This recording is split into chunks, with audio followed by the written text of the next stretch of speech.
So, you've probably been here before, right? You're online, booking a flight, super excited for a trip.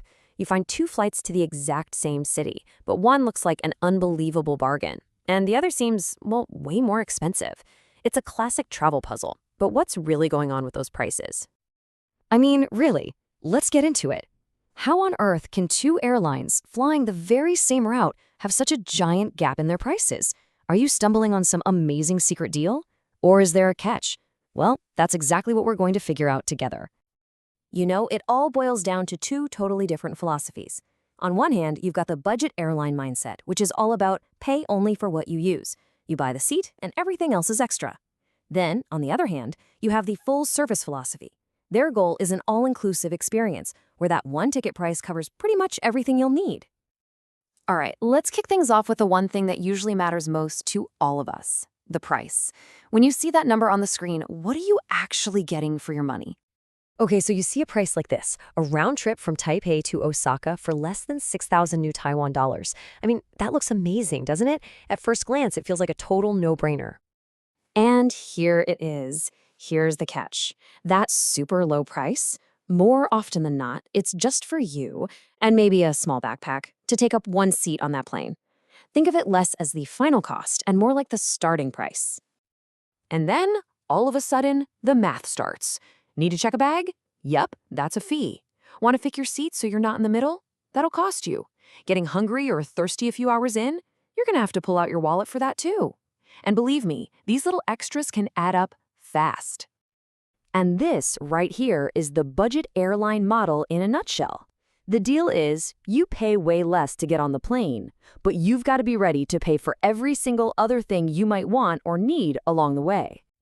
Now, on the flip side, a full-service fare is built on the complete opposite idea. That higher price you see at the beginning, it usually bundles everything in.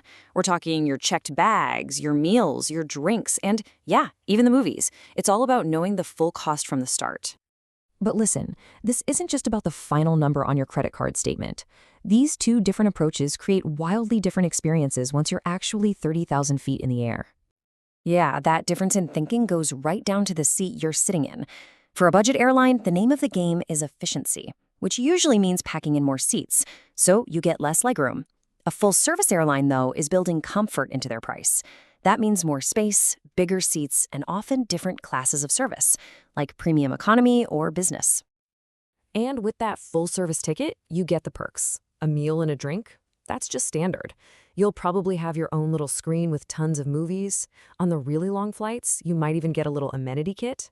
Oh, and you can earn those valuable frequent flyer miles. Okay, so all this theory is great, but let's make it real.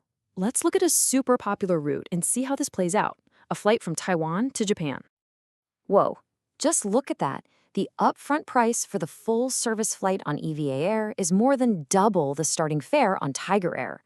You can see right away why that low price is so tempting. But, as we now know, that's not the whole story. So let's break this down. With EVA Air or Starlux, that ticket price includes your meals, your checked bags, all that good stuff. With Tiger Air, that base fare just gets you and a carry-on onto the plane. Now, if you're just doing a quick weekend trip and traveling super light, Tiger Air might be perfect. But if you know you need to check a bag and you want a meal, well, the final cost might end up being a lot closer to that full-service price anyway. So this all leads to the big question. How do you make the right choice for your trip? Let's get to the smart traveler's verdict. Because here's the real takeaway. The cheapest airline isn't always the best one, and the most expensive one isn't always worth it. There's no single right answer. There's only the right answer for the specific trip you are taking. So here's a simple little checklist for next time. First, what kind of trip is this? A short little getaway? Budget might be perfect. A 10-hour flight? Comfort's gonna matter a lot more. Second, what are you packing? If you're checking luggage, do the math. Add the bag fees to the budget ticket and see if it's still cheaper. And finally, just be honest. How much do you care about comfort? If having more legroom and a hot meal makes your whole trip better, then a full-service carrier is probably the way to go.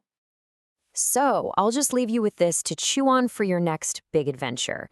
Now that you know the whole story, are you going to hunt for the absolute rock-bottom price, or are you going to look for the smartest value for your trip? The choice, my friend, is all yours.